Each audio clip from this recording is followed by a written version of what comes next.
Я сам начинал как фрилансер в 2018 году. Я тогда был студентом и делал тоже заказы. То есть сам разрабатывал, сам делал дизайн. И потом с 2018 до 2020 работал как ИП. И в 2020 открыл студию и,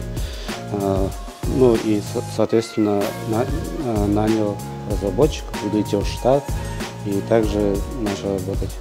Мы делаем абсолютно любые проекты, в том числе порталы, CRM-системы, сложные какие-либо решения.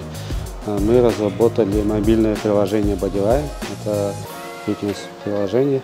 Также разработали приложение НВК для НВК Саха. Новое, которое? Да, вот новое.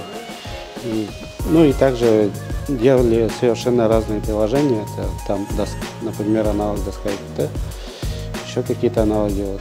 И на данный момент тоже занимаемся разработкой нескольких проектов, которые еще не завершены.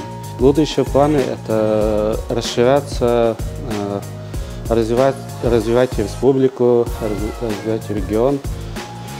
И также расширяться по всей России и в таком роде.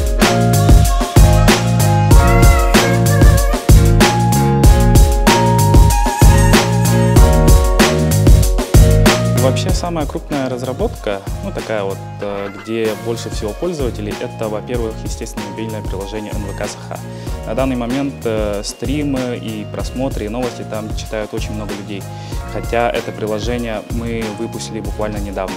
И особо рекламных кампаний не было, но вот живой трафик заходит, и люди смотрят прямые эфиры и слушают также радио, которое там есть. На втором месте хочу отметить мобильное приложение «Мои объявления». Это агрегатор объявлений наподобие Юлы или Авито. Там тоже действительно живой трафик, и люди заходят, им пользуются, и действительно проводятся какие-то сделки. Вообще, на разработку какого-либо проекта нужно сначала понимать тип проекта, то ли это веб-приложение, сайт или мобильное приложение.